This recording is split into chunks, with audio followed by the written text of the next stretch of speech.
우리 은혜 받으실 하나님의 말씀은 요한계시록 18장 1절에서 8절의 말씀입니다. 이일 후에 다른 천사가 하늘에서 내려오는 것을 보니 큰 권세를 가졌는데 그의 영광으로 땅이 환하여지더라. 힘찬 음성으로 외쳐 이르되 무너졌도다 무너졌도다 큰 성 바벨론이여 귀신의 처소와 각종 더러운 영이 모이는 곳과 각종 더럽고 가증한 새들이 모이는 곳이 되었도다. 그 음행의 진노의 포도주로 말미암아 만국이 무너졌으며 또 땅의 왕들이 그와 더불어 음행하였으며 땅의 상인들도 그 사치의 세력으로 치부하였도다 하더라. 또 내가 들으니 하늘로부터 다른 음성이 나서 이르되 내 백성아 거기서 나와 그의 죄에 참여하지 말고 그가 받을 재앙들을 받지 말라. 그의 죄는 하늘에 사무쳤으며 하나님은 그의 불의한 일을 기억하신지라. 그가 준 그대로 그에게 주고 그의 행위대로 갑절을 갚아주고 그가 섞은 잔에도 갑절이나 섞어 그에게 주라. 그가 얼마나 자기를 영화롭게 하였으며 사치하였든지 그만큼 고통과 애통함으로 갚아주라. 그가 마음에 말하기를 나는 여왕으로 앉은 자요 과부가 아니라 결단코 애통함을 당하지 아니하리라 하니 그러므로 하루 동안에 그 재앙들이 이르리니 곧 사망과 애통함과 흉년이라. 그가 또한 불에 살라지리니 그를 심판하시는 주 하나님은 강하신 자이심이라. 아멘. 아멘. 요한계시록 17장이 음녀의 그 정체를 밝혀 주었다라면 18장은 그 음녀 바벨론의 그런 최종 멸망의 선언을 보게 되어진다라는 겁니다. 이 장은 단순한 그런 정치 체계의 붕괴가 아니라 하나님을 대적하고 그리고 세상을 취하게 만든 영적인 그러한 체계 그 종말을 보여준다라는 겁니다. 그래서 17장은 이제 종교의 심판으로 보고 18장은 그죠 정치 체계의 그 종말을 보게 되어진다라는 사실입니다. 그래서 어떤 분들이 해석할 때에 이것을 하나의 국가, 기독교 국가인 줄 알았는데 나중에 보니까는 이제 그 사탄의 그 장중에 붙잡힌 바 되어서 만국을 현혹시키는 그러한 세력으로 해석하는 그러한 분들도 있습니다. 하나님께서는 이 반드시 이런 국가든 아니면 종교체계든 무너뜨리신다라는 것을 1절에서 3절까지 말씀해 주고 있어요. 그래서 1절에서 다른 천사가 하늘에서 내려오죠. 그런 큰 권세를 가졌고 그의 영광으로 땅이 환하여졌다. 여기 환하여졌다라는 이 표현은 하나님의 거룩한 임재의 빛을 반영하고 있고 이 심판은 인간 정치가 아니라 그 하나님의 그 주권적 개입이라는 것을 보여주고 있습니다. 2절 말씀에 천사는 힘센 음성으로 외치죠. 무너졌도다 무너졌도다 큰 성 바벨론이여. 여기서 무너졌다라는 것 에펜셋이나 생이라는 이 단어는 이 부정과거 시제로 기록되어져 있습니다. 미래 사건인데 이미 끝난 일처럼 기록하고 있다라는 겁니다. 이것은 하나님의 심판이 확정되었고 확정 판결되었다라는 그런 의미일 것이고 그리고 하나님께서 이미 무너졌다라고 선언하시면 아직 눈에는 서 있어도 이미 끝난 것이다라는 것이에요. 바벨론은 귀신의 처소가 되어 버리고 말았어요. 그래서 국가로 해석하는 분들이 이 기독교 국가인데 왜 귀신의 처소가 됐느냐라고 해석을 하기도 한다라는 것이고요. 단순한 타락했다라는 의미가 아니라 거룩을 잃어버린 그런 거룩을 잃어버려서 결국은 악의 집합소가 되고 말았다라는 겁니다. 그래서 멸망의 이유를 좀 살펴보면 음행이라든지 뭐 왕들과의 결탁, 뭐 상일들과의 그 사치, 여기 사치라는 단어는 이 호화로운 생활이 아니라 방탕하고 음탕하고 그리고 자기 절제를 잃은 상태를 이야기한다라는 것이에요. 그래서 그러면 이 바벨론 제국이 어디냐라고 했을 때 그 뭐 찰스 스윈돌이라든지 로버트 마운스 같은 분들은 이 로마 카톨릭이나 뭐 세계적 종교를 상징한다 라고.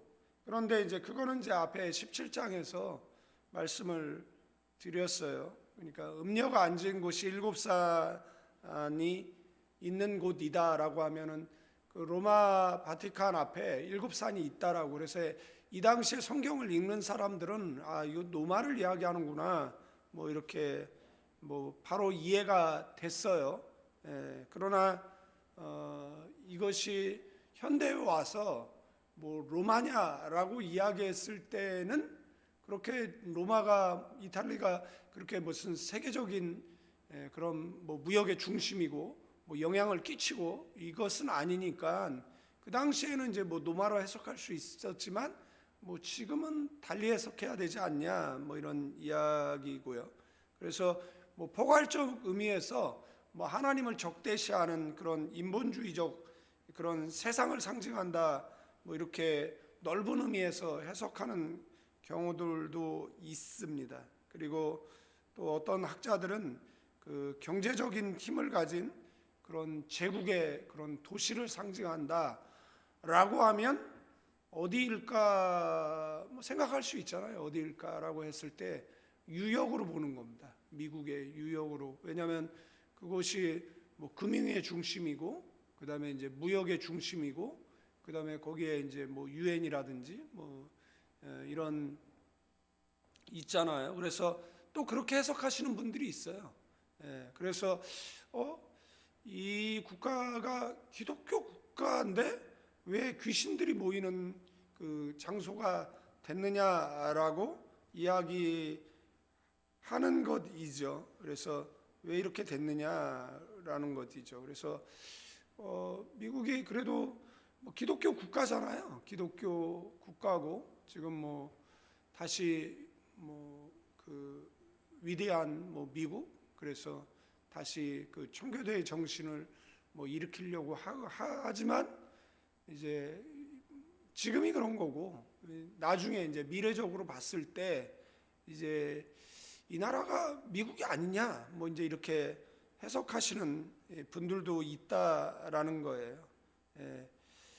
그래서 계시록 17장 5절에도 보면 그의 이마에 이름이 기록되었는데 비밀이라 큰 바벨론이라 땅의 음녀들과 가증한 것들의 어음이다 이렇게 돼 있어요. 근데 그 특징이 이제 나오잖아요. 특징이 나오는데 그 특징을 근거로 해서 그러니까 성경이 이렇게 뭐죠?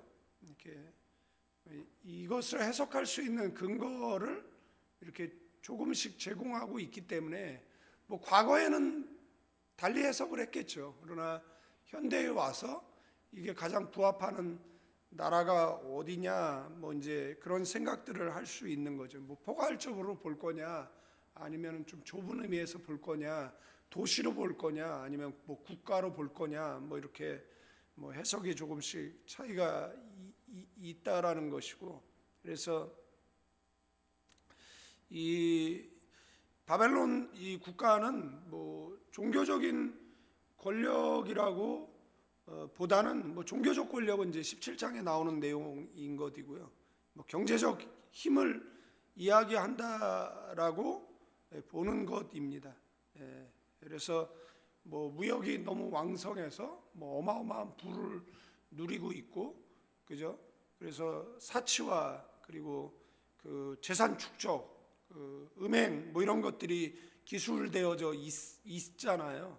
그러면 뭐 전 세계에서 뭐 가장 잘 사는 나라, 뭐 잘 사는 도시 뭐 이렇게 생각할 수가 있다라는 것이고 이 도시는 또 뭐 요한계시록 18장 17절에 보면 모든 선장과 각처를 다니는 성객들과 선원들과 바다에 일하는 자들이 멀리 서서 그가 불타는 연기를 보았다라고 이야기하니까 그 바닷가에 있는 뭐 이런 도시라고 이렇게 보는 것입니다. 그래서 많은 사람들이 이거를 문자적으로 해석한다라고 하면 그 나라가 어디냐, 이 바벨론 국가가 어디냐라고 얘기했을 때 미국을 생각하는 분들이 굉장히 많이 있다라는 이야기를 드릴 수가 있고, 뭐 18장 19절에 가도 보시면 티끌을 자기 머리에 뿌리고 울며 애통하고 외쳐 화이또다 이 큰 성이여 바다에서 배 부리는 모든 자들이 너의 보배로운 상품으로 치부하였더니 한 시간에 망하였다. 그러면은 역시 그 세계 무역의 중심인데 또한 뭐 항구 도시 뭐 이렇게 볼 수가 있잖아요. 그러면은 전 세계 지도를 펴놓고 그냥 문자적으로 해석했을 때 생각할 수 있는 나라들이 있잖아요. 뭐 싱가포르 같은 나라들도 뭐 생각할 수가 있고, 뭐 홍콩이라는 나라도 이렇게 생각할 수가 있고, 이거는 이제 문자적으로 보면 이제 과거에 이제 바벨론을 이야기하는 것이고, 그 다음에 이제 현대에 와서 그러면 이제 어디냐라고 얘기했을 때 그냥 문자적으로 해석하면 이게 유역으로 이렇게 뭐라 그럴까요? 포커스가 맞춰지는 것을 보게 되어진다라는 것이고, 결국은 이 도시는 어떻게 됩니까? 나중에 이제 수장되거든요. 네. 그리고 뭐 18장 15절 말씀에도 그 바벨론으로 말미암아 치부한 이 상품의 상인들이 멀리 서서 애통한다. 뭐 이렇게 이야기를 하거든요. 내가 본 그 여자는 땅의 왕들을 다스리는 큰 성이라 뭐 이렇게 그래서 로마는 그 항구 도시기는 하지만 경제적 그 중심 도시로 보기는 어렵다라는 것이에요. 그래서 뭐 그렇게 해석하는 분들이 있습니다. 그래서 이거를 뭐 문자적으로 해석하면 뭐 안 된다라고 하는데 그냥 우선 다양하게 이렇게 해석을 하는 것이 좀 필요하다. 왜 이런 이야기가 나오느냐라고 얘기했을 때 이런 이유에서 나온다라는 것을 뭐 참고적으로 알아두시면 좋겠는데, 이 바벨론이 결론적으로 뭐가 됩니까? 귀신의 처소가 되었다라고 이야기를 하면 원래는 거룩한 곳이잖아요. 그런데 그 거룩한 곳이 어떻게 돼버렸습니까? 귀신의 처소가 돼버리고 말았다라는 거죠. 미국에 이제 그 청교도들이 이제 메이플라워를 타고 그 다음에 이렇게 그 정착을 하잖아요. 그래서 미국에 이제 구도시 같은데 이렇게 필라델피아 뭐 이런데 가장 많은 신학교가 있는데 가장 많은 마약 도시가 또 돼버리고 그것도 또 항구 도시거든요. 그러면은 그런 그 거룩한 곳이 뭐 나중에 보면은 이제 뭐예요? 귀신의 처소처럼 돼버리고 마른 그러한 지역들이 또 있다라는 것을 이렇게 볼 수가 있습니다. 그래서 이 바벨론은 단지 부유한 체제가 아니라 하나님 없이 번영한 그러한 체제라고 볼 수가 있습니다. 우리가 뭐 하나님으로 복을 받죠. 하나님께서 우리에게 복 주시는데 우리가 그 모든 것들이 이제 하나님으로부터 왔다라는 것이 믿어지지 않고 자기의 수고와 노력의 결과물이라고 생각을 한다라고 이야기하면 그 부여는 결코 우리에게 복이 되어질 수 없다라는 것이고, 이것을 통해서 우리에게 궁극적으로 주려고 하는 메시지는 뭐냐라면 교회가 거룩을 잃어버린, 그러니까 성도가 거룩을 잃어버린 그러한 성공이라든지 뭐 영향력이라든지 뭐 정치적 힘을 가진다고 생각을 해보십시오. 경제적 그런 번영을 우선하기 시작하면 겉은 화려하지만 이미 내부는 무너진 것이다라는 것이고, 하나님은 도덕적 실패보다 하나님 없이 번영하는 체계를 더 두려워하신다라는 것이에요. 왜냐하면 심판하실 수밖에 없기 때문에 그렇다라는 것이고, 그리고 4절 말씀에 그 하늘에서 이제 음성이 들리죠. 내 백성아 뭐예요? 거기서 나오라는 것이에요. 이 나오라는 것은 강한 명령이거든요. 이 엑셀다테라는 이 단어는 단순히 떠나보라는 이 권면이 아니라 즉각적이고 결단적인 분리를 의미한다라는 겁니다. 그러니까 거기서 뭐 하라는 겁니까? 하나님 없는 곳에서 나오라고 지금 이야기를 하고 있다라는 겁니다. 그러면서 참여하지 말라. 이 코이노네오라는 이 단어는 이 연합하지 말라라는 겁니다. 함께 뭐 나누다 뭐 이런 의미를 갖고 있거든요. 그러니까 죄를 구경하지 말라는 것이 아니라 죄의 구조에 동참하지 말라라는 것이에요. 그래서 바벨론의 죄는 하늘에 또 사무쳤다라고 이야기를 하거든요. 쌓이고 쌓여서 하나님 공의 앞에 도달했다라는 것이에요. 그래서 우리가 이 말씀을 통해서 기억해야 될 것은 이 나오라는 이 명령을 우리는 간과해서는 안 된다라는 거예요. 그래서 우리가 기억해야 될 것은 이 세상의 가치를 그리스도인들은 그대로 받아들이면 안 된다라는 겁니다.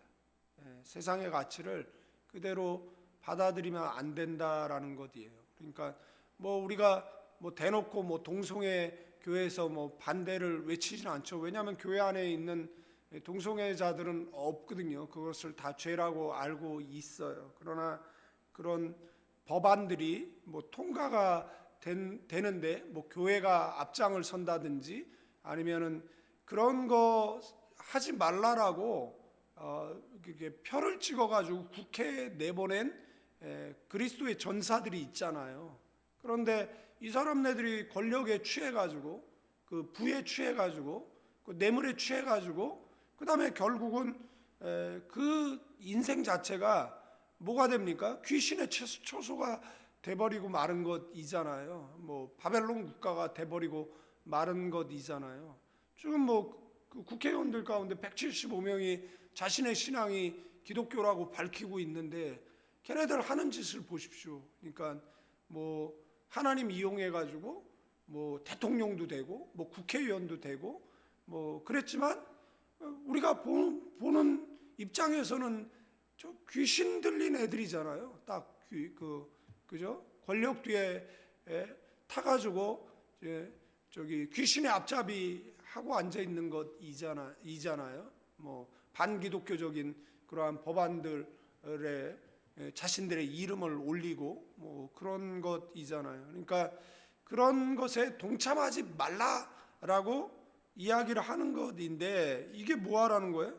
이게 뭐 하늘에 사무치고 그 다음에 하나님의 공의가 심판이 그 심판 앞에 놓여 있는 것을 보게 되어지는데 여기서 뭐하라는 겁니다. 나오라는 겁니다. 그러니까 이 세상의 가치를 그대로 받아들이지 말라라는 것이고 그 다음에 이제 불의한 구조에 대해서 침묵하지 말라라는 것이에요. 그래서 우리가 뭐 나가서 뭐 거리에 가서 뭐 데모하지 않지만 기도로 충분히 세계를 경영할 수 있고 한국 정치를 움직일 수 있으니까 하나님 전능하시잖아요. 그러니까 우리가 나라를 위해서 기도하는 것을 잊지 마시면 좋을 것 같다라는 것이고 그 다음에 이제 거짓 복음과 타협하지 않는 겁니다. 그래서 요즘 교회들은 목사가 영혼이라도 팔아가지고 교회를 부흥시켜라 그게 실력이다 능력이다라고 목사들을 현혹하고는 있는데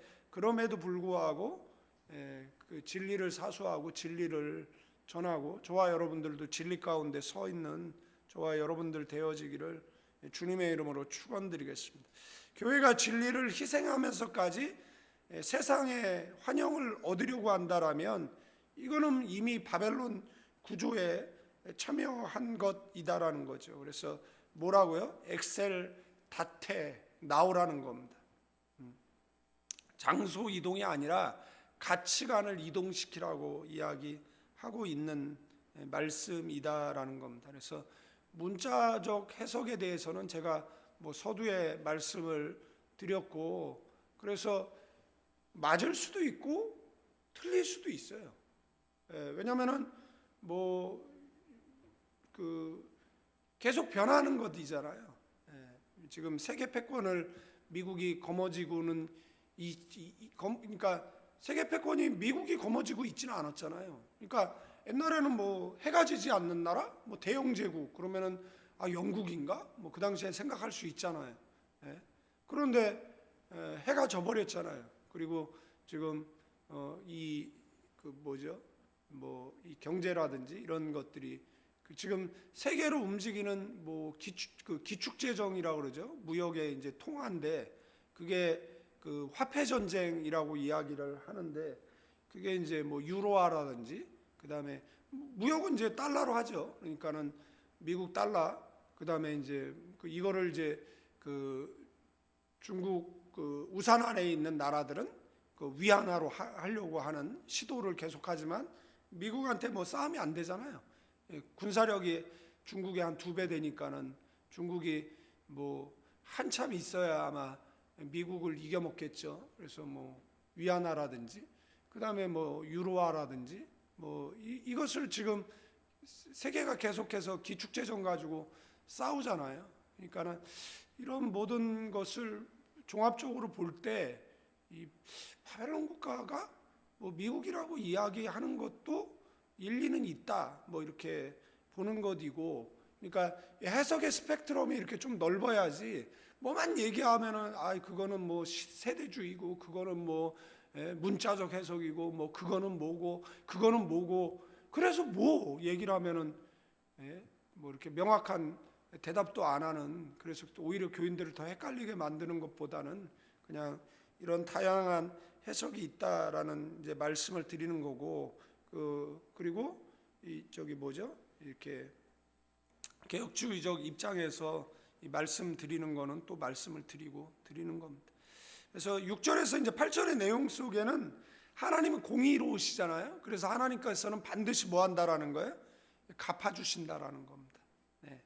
갑절로 갚겠다라고, 이거는 뭐 과도한 복수가 아니라 합당한 보응을 하겠다라는 그런 히브리적 표현인데, 이 요한계시록은 뭐 하나님의 분노가 이렇게 막 폭발 뭐 이런 의미로 사용되지는 않고, 하나님은 그냥 정확하게 공의로 뭐 하겠다라는 겁니까? 심판하겠다라는 겁니다. 7절에 보면 이 바벨론의 교만의 그런 표현들이 나오죠. 나는 여왕으로 앉은 자요 가부가 아니다.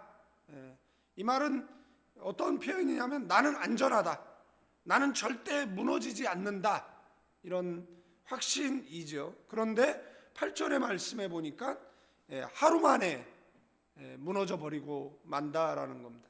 그러니까 하루라는 것은 문자적으로 하루라기보다는 이 순간적 그런 심판의 순간적 심판이고, 그 심판의 이 급박성을 의미한다라고 보는 것이다라는 것이죠. 그래서 결론의 말씀은 그를 심판하시는 하나님은 강하신 분이다라는 거예요. 여기서 이 강하다라는 것은 이 압도적 능력이에요. 비교 불가능한 힘을 뜻한다라는 거예요. 뭐 베네수엘라하고 베네수엘라의 그 대통령을 미국이 델타 포스 팀이 가서 이렇게 끌고 가서 유역 법정에 세우는 것이잖아요. 그러니까 베네수엘라가 미국과 뭐 거리도 멀리 떨어져 있고, 그다음에 군사력으로 비교가 안 되잖아요. 지금 군사력으로 비교가 안 되는 거거든요. 지금 파키스탄도 지금 굉장히 시끄러운데, 파키스탄은요 그냥 핵무기가 170개가 있는 나라입니다. 그냥 우리가 그냥 파키스탄 세계 빈민국가 뭐 이렇게 생각을 하는데 그 파키스탄도 이 반중 정서가 지금 극에 달하고 있는 지금 상황이거든요. 네. 그래서 전 세계가 지금 뭐 다 들끓고 있잖아요. 그래서 이것이 그러면 종말이냐라고 얘기했을 때 이게 야 이러다가 전 세계가 진짜 잘못하면은 핵전쟁 벌어지겠구나 뭐 이런 생각을 안 할 수가 없잖아요. 안 할 수가 없거든요. 지금 뭐 중국의 그 국방서열 뭐 이런 자였던 장유샤가 지금 실각했어요. 그런데 그 장유샤의 편지가 이렇게 사실인지 아닌지만 공개된 내용 가운데 전쟁하면은 뭐예요? 전쟁하면 너무 피해가 크다라는 겁니다. 지금 중국이 뭐 대만과 전쟁을 하던 뭐 미국과 전쟁을 하던 뭐 세계 패권 전쟁을 하게 되어지면 너무 피해가 크다라는 겁니다. 그러니까 뭐 군사력 우위에 서 가지고 한 번에 뭐 전쟁을 끝낼 수 있는 게 아니잖아요. 그러면은 어마어마한 피해를 입게 된다. 뭐 이제 이런 이야기를 하는 것이잖아요. 그러니까 지금 생각을 해보십시오. 저 파키스탄 같은 나라에도 핵무기가 170개 가지고 있는 그런 전 세계 빈민국가 가운데 하나인데 지금 반중 정서가 극에 달하고 있는데 만약에 대만하고 중국하고 전쟁이 벌어진다라고 생각을 해보십시오. 뭐 여기에 뭐 미국도 참전하고 뭐 일본도 참전하고 뭐 파키스탄도 참전하고 인도도 감정 안 좋은데 참전하고 막 이런다라고 생각을 해보십시오. 그러면 동시다발적으로 세계대전 일어나고도 남을 이제 형국으로 세상은 치닫고 있다라는 것이에요. 그러니까 성경은 이것을 뭐 이미 2000년 전에 예언하고 있는 것이고 그런 형국으로 세상은 흘러가고 있는데 이것을 그냥 뭐 문자적으로 해석하는 것 자체를 뭐 잘못됐다라고 이야기하는 것 자체가 또 우스운 일이다라는 생각을 가져보게 되어지는 것이고 그래서 이런 총성 없는 전쟁을 하기 위해서 뭐 하는 거죠? 간첩 보내는 거죠. 간첩. 뭐 북한에서 남한 체제 정복을 위해서 간첩을 보내고 뭐 중국에서 그 남한 체제 정복을 위해서 친중국가 만들기 위해서 간첩 보내는 거고 미국이 뭐 친미국가 만들기 위해서 뭐 간첩 보내는 거고 일본이 친일 국가 만들기 위해서 간첩 보내는 거고 그런데 그렇게 간첩을 보내는 것이잖아요. 그런데 우리나라 이제 간첩법을 그 간첩법이 잘못되어 있잖아요. 우리나라 간첩은 이제 북한만 간첩인데 이것마저도 지금 법의 근간이 흔들리고 있으니까 간첩법을 개정해가지고 중국 간첩 얼마나 많습니까? 산업 스파이가 다 간첩이에요. 기술력 뺏어가가지고 얼마나 그죠? 삼성의 기술, 뭐 반도체 기술 빼가가지고 뭐 그 중국이 반도체 시장에 라든지 뭐 배터리 뭐 기술 뭐 통신 다 간첩들이잖아요. 그러니까는 지금은 이제 전쟁을 벌인다 그러면 너무 피해가 크니까 이제는 간첩 보내가지고 뭐 이제 국가를 정복하려고 하는데 만약에 이거 발각되고 국가적 감정이 상하고 그리고 잘못하다가는 전 세계가 그냥 인간의 그 부패한 마음에 의해서 종말을 고할 수밖에 없다라는 것인데 제가 이렇게 말하지만 결국은 그 모든 역사의 주관자는 누구라는 거죠? 하나님이다라는 것을 우리는 기억하셔야 된다라는 것이고 우리가 뭐 핵무기가 없어서 약한 나라가 아니라 북한이 핵무기가 있기 때문에 강한 나라가 아니라 강한 나라는 배후에 하나님이 있는 나라고 약한 나라는 배후에 하나님이 없는 나라라는 것을 기억하셔야 돼요. 하나님이 있는 나라였는데 그 나라가 여러분들 그 지금 앞에서 나오는 이 귀신의 소굴이 되어 버렸다라면 그것처럼 비참한 것이 어디 있겠느냐라는 것이고 그래서 이 바벨론은 스스로 강한다고 생각을 했어요. 그러나 강한 분은 누구죠? 하나님이 강하신 것이죠. 그래서 세상은 뭐라고 합니까? 나는 돈이 많어. 나는 그렇기 때문에 안전해. 나는 뭐 권력이 있어서 안전해, 나는 뭐 네트워크가 있어서 안전해 라고 이야기하지만 하나님 없이 세워진 안전은 하루 만에 무너질 수밖에 없다라는 것이고, 우리는 이 말씀을 통해서 오늘 우리에게 자문자답해야 될 필요가 있는데, 우리는 무엇 위에 서 있는가를 분명히 답해야 된다라는 것입니다. 정리하고 마치겠는데, 이 요한계시록 18장은 세 가지를 선언하고 있어요. 바벨론은 반드시 무너진다라는 것이고, 그리고 하나님께서 자기 백성에게 거기서 나오라고 명령하신다라는 것이고요. 그 다음에 하나님은 교만과 사치를 공의로 갚으신다라는 것이에요. 그래서 이 장은 세상을 미워하라는 메시지는 아니고, 세상과 구별된 그러한 정체성을 가지고 정체성을 지키고 살아가라고 명령하고 계시는 줄로 믿습니다. 아멘. 그래서 바벨론은 하려 하지만 이미 뭐예요?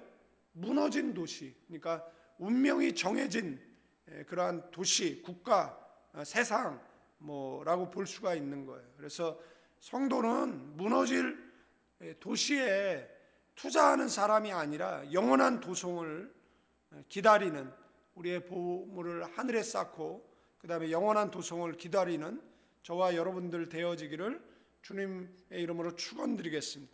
예수님께 제자들이 물었어요. 천국이 어디 있느냐라고. 그랬더니 주님 얘기했죠. 여기 있다 저기 있다 하지 말고 너의 마음속에 있다라고 했어요.